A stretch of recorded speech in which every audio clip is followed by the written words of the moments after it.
Rana 1. bölüm 2. qism.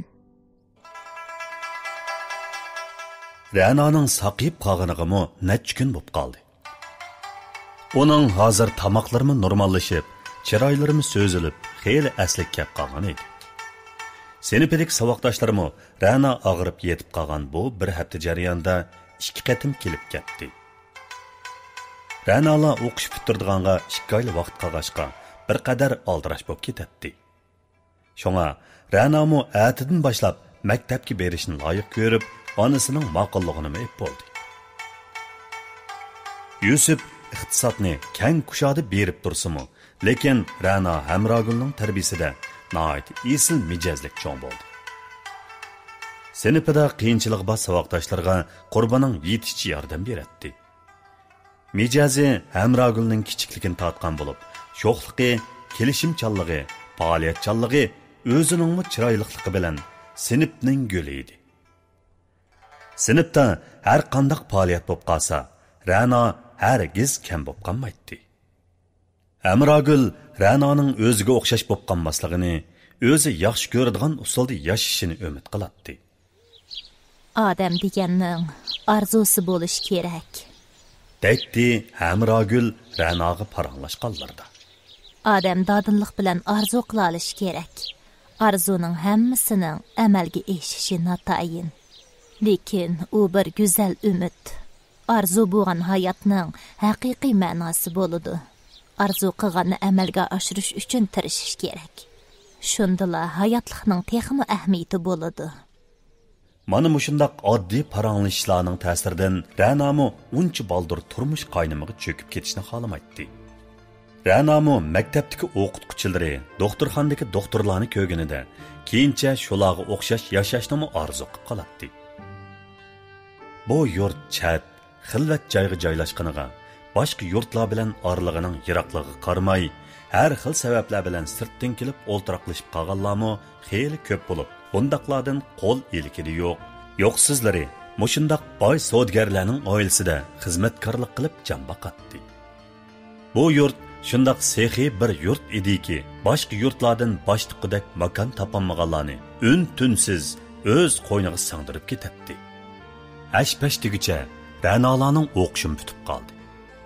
Bu kuni savoqdoshlari birlikda top musobiqasi ko'gili maydonga chiqib ketib, sinfda Rana yolg'iz qoldi. Atil maktabdan kassa, endi bu maktabdagi o'quvchilik hayotining oxirlashib qoladiganini o'ylab, Rana'ning ko'ngli ozroq yerim bo'ldi. U bu qatim maktabga qaytib kelgandan keyin maydondagi faoliyatlarga ancha qatnashib ketmagachga, hozirgi vaqtdan foydalanib, sinfdagi narsa keraklarni yig'ishtirib olmoqchi bo'ldi. Tartmasi ichidagi narsa keraklarni bir-birdan ko'rib, ratlab yig'ishtirib o'tib, materiallar orasidagi oppoq, chiroyli gul kashlangan qo'l yog'liqiga ko'zi tushdi. Bu kimning qo'l yog'lig'ida? deb o'ylag'ash, qo'l yog'liqini qo'liga elib, uyoq-buyoqqa o'rib qaradi. Qo'l yog'liqqa bir narsa chegiklik turadi. Rana qo'l yog'liqni ochdi. Bu bir parcha xat edi. Qadrlik savoqdoshim Rana, deb boshlangan edi xat. O'qish bitirish oldida turibdimiz. O'qish bitirsak, har tarafga chechilib ketsak, ya'ni ko'rishmigimiz, mening bu so'zlarni fursat tepib sizga deyishimni tasdiq to'xtadik. Shunga mayli qandoqli bo'lsin, sizga ko'nglimdagini aytib olishni loyiq ko'rdim. Mayli sizning javobingiz qandoq bo'lishidan qat'iy nazar, mening sizga bo'lgan hurmatim va qalbim o'zgarmaydi. Agar men bularni sizga hozir aytib olmasam, bir umr pushaymon qilishimdir. Bundan keyin bularni sizga degidek fursatning bo'lmasligidan ansirayman. Sizni yaxshi ko'raman, Rana. Sizni qachonlardan boshlab yaxshi ko'rib qolganimni bilmayman. Biroq sizning illiq bir kulimsirishingiz bilan bir kun kashkichi xushal yursam, sizning qopig'ingizning ozroqli turilib qolishi bilan bir kun kashkichi titit bo'lib yurdig'inimni bilaman. Rana, men shirin shakar so'zlarni qilishni bilmayman. Sizga amalga oshmaydigan zo'r va'dalarni bergimmi yo'q. Faqat samimiylik bilan shundoq deyalaymanki, agar meni qabul qilsangiz, siz bilan qo'l tutishib, tang ilgirlashga, buningdan keyingi hayot musofamni siz bilan birga hayotimning eng oxirgi tiniqigacha faqat va faqat siz bilan o'tkazishga rozi edim. Sizga hashamatli turmush ato qilaman deyamayman. Chunki mening oila sharoitim siznikiga yetmaydi. Lekin men tirishchanligim bilan sizni yaxshi turmushga erishtirish uchun tirishiman. Menga mushundaq bir qatimliq fursat berishingizni chin ko'nglimdan umid qilaman. Sizni suyib va javobingizni kutib, Asqar. Asqar chiroyi oqseriq, egiz bo'y, qo'shumi qoshliq, kelishgan yigit edi. Sinib til emas, maktabdimi mayli o'rganish yoki axloq jihatda bo'lsin, o'g'illarning oldi deyishga bo'ladi. Uning oilasi garchi Ra'nolarning oilasidek bak boy bo'lmasa-mu, o'tir hol oila hisoblanadi. Asqarning ota-onasi garchi bak puldor bo'lmasa-mu, lekin nihoyat esil odamlar bo'lib, Asqar birli bolasi bo'lg'achqa, uning o'qishini izchil qo'llab kelgan edi. Ra'no xatni o'qib bo'lib, o'zining yig'ilganligini his qildi va darhol qo'llari bilan ko'z yoshlarini surtib o'tdi. O'zining nima sababdan yig'ilganligini o'zimi tushuntirib berolmaydi.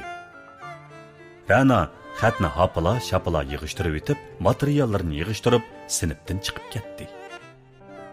Buningga nima deyishim kerak? Atilla taraf-tarafga ketamiz. Asqar balkim vaqtning o'tishi bilan mushundaq bir parcha xat yozganligini unutib qolishi mumkin.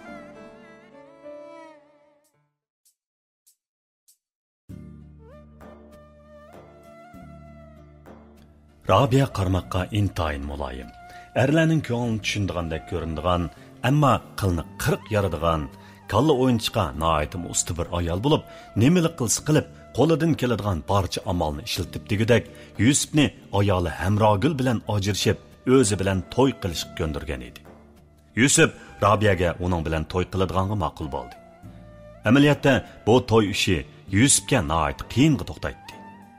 U buning uchun kavobmi, zixmi ko'ymaydigan amal tepishi, Hamrogulgimi o'l qilmagan asosda uning bilan ajrashib, mahalla ko'yning oldida o'zining taloq qarab qolganini bildirmagan asosda Rabiya bilan to'y qilish kerak edi. Bu 2 oydan ko'proq vaqtda Yusuf noit aldirashchilik ichida o'tdi. Bu jarayonda Yusuf noit tez surat bilan Rabiya o'ltirdigan ayvon saroyini tayyor qildi.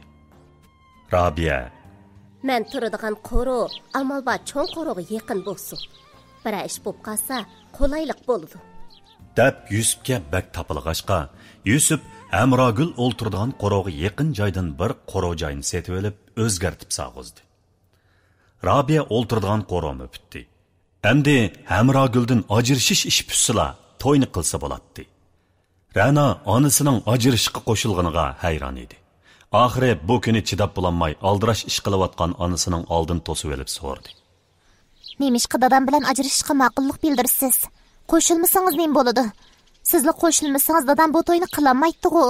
Qizim, hozir qo'lim aldirash. Kashti parangni shayli. Bo'lamdi. Hamrogulning bergan javobi shu bo'ldi. Lekin kashti yotadigan chaqda Ra'no yana onasining hujrasiga kirib olib, bugun kunduzlik savolni qayta so'rdi. Qiziga javob bermay qutulolmaydiganiga ko'zi yetgan Hamrogul Ra'noni karvatiga akilib o'ltirg'izib, uning qo'llarini alqonlari orasiga elib turib dedi. Qizim, ishlarning hammasining odamning o'ylaganidek bo'lishi notayin. Ba'zi ishlarni keyincha o'zingiz tushunib qolasiz. Men dadangiz bilan ajrashishga qo'shilmagan holatdami, dadangizning sirtdagi nashayin ishlarini to'sib qilishga qurbatim yetmaydi. Şoňa mening ma'qullik bildirishdan boshqa amalim yo'q. Kishilarning ideyasini, yuz berib bo'lgan ishlarni biz o'zgartirmaymiz. Ammo men o'ylayman, tug'ilgankanmiz, yaxshi yashashga tirishib yiqishimiz kerak. Hamma odamning yaxshi yashash huquqi bor qizim. Masala bizning qaysi yo'lni tanlashimizda. Bo'ldi, mendan ortiq savol so'rmang. Bir kunlar kelganda o'zingiz tushunib qolasiz. Sizning o'rningizda men bo'lgan bo'lsam, ajrashishga qo'shilmagan bo'lardim. Bo'ldi, qiling. Sizmi cho'ng bo'lib qoldingiz. Ba'zi ishlarni sizmi his qildingiz. Men faqat sizning o'zingiz yaxshi ko'rgan turmushda yashash uchun tirishib yiqishingizni orzu qilaman. Esingizda bo'lsin. Nemali ish qilsangiz cho'qim yaxshi o'ylashing. Odam tanlashi uchun badal to'laydi. Har qanday ish yuz berishidan qat'iy nazar, men har vaqt sizning yeningizda. Sizni har vaqt qo'llayman. Cho'qim yaxshi yashang qizim. Bakash bo'lib ketdi, uxlayli. Bugün hujrangizga chiqib ketmang. Mushu uyda birga yotayli. Gerçi Rabia ajrashgan. Uning ustiga tunji to'y bo'lmasimi, biroq Yusuf bu to'yni qilish uchun bakasham tortdi. Rabia Amraguldan 4 yosh kichik bo'lib, Yusuf bilan bir kentdan edi. Yusufning uyi bilan uyi yaqin bo'lib, Yusuf bilan birga o'ynab degidek cho'ng bo'lgan edi. Ammo Rabia ota-onasidan kichikidil yetim qolg'achqa, hamma tog'alarining oldida cho'ng bo'lgan edi. Ko'pincha vaqtlarda hammasi bilan birga turgan, hammasimi tug'mas bo'lib, uyda Rabiadan bo'lak bola bo'lmag'achqa, ham hammasining iqtisodiy sharoitimi xeyli yaxshi bo'lg'achqa, Rabia turmushning qattiqchiliklarini ancha ko'rib ketmay cho'ng bo'lgan edi. Hammasining yo'ldishimi savdogar bo'lib, hammasining boshqa qiladigan ishi bo'lmag'achqa, ko'pincha vaqtini o'zini asrash, kutishga sarf qiladi. Ham bak yasinib yuradi. Uyda o'ltirgandimi, sipta chiroyli yasinib, helala to'yga bordigandek o'ltiradi. Şoňa mayli siz qachon, qandaq vaqt kirsangiz, uni shundaq chiroyli holatida ko'radingiz. Şoňa mekin to'y qilg'ili 30 yil bo'lib qolay degan bo'lsa-mu, eri hammasidan boshqa ayol bilan to'y qilishni tilga epmi baxmagan edi.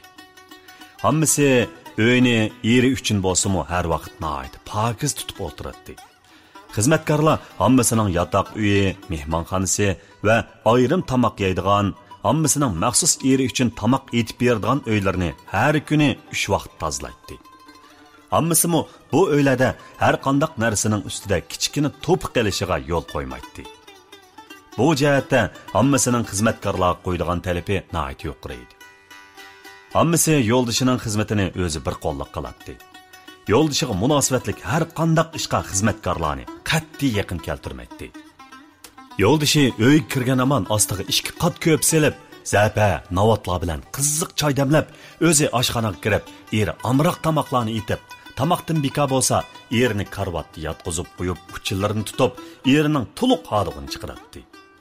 Hammasining erimi yeziga qaytgan aman, har qanday muhim ishi bo'lsa qo'yib turib, hech qanday yaga bormay, udul uyga keladi. Hammasining erining oldida o'tir qo'ygan har qanday talabiga hammasining eri bir haqiqatim yo'q deb baqqan emas. Bir haqiqatimmi hammasini rad qilib baqqan emas.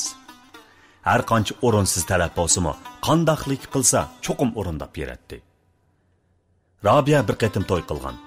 14 yoshga kirgan bir qizimi bor bo'lib, yo'ldishi 2 yilning oldida savdo qilg'ili boshqa yurtga ketib, billi ketgan savdogarlar uning o'likini ep kelgan edi. Shuningdan keyin u qizi bilan birga yashayotgan bo'lib, Yusuf bilan qandaq bo'lib munosabatining taraqqiy qilganligi noma'lum. Biroq ularning gap so'zlari yezdikilarning og'ziga chiqib qolg'ilimi, birar jilchi bo'lib qoldi. Bugungi kelgandimi Amragul ajrashib qo'shilmasa, ya'ni bir mazgil o'tsa, o'zining yuziga o'zi qachat bilan urgandek ish bo'lib qolishidan qo'rqatdi. Uning ustiga Yusufmu tahdid aralash gap qilib qo'yib chiqib ketgan emasmi? Amragulg'u Yusufning tahdididan qo'rqib ketmaydi. Biroq Ra'nomi cho'ng bo'lib qoldi. Umu Ra'no uchun o'ylashmasi bo'lmaydi. Shunga kavobmi ko'ymaydigan, zixmi ko'ymaydigan eng yaxshi usul ajrishish edi. Burun chiqqan quloqdan keyin chiqqan mungiz eshib ketibdi degandek, Rabiyaning barliq ishlari hammasini kiyipli tushgan edi. Ba'zi ishlarda hammasimi uning qo'liga suv quyib berilmaydi. Hammasi qilgan barliq ishlarni erini qo'ldan ketkizib qo'ymaslik, erini tutib turish uchun qilgan bo'lsa, Rabiyada yana azroq qaramliq, o'zidan bakrak eshib ketganlarni ko'ranmaslik, saxtipazlikmi bor edi.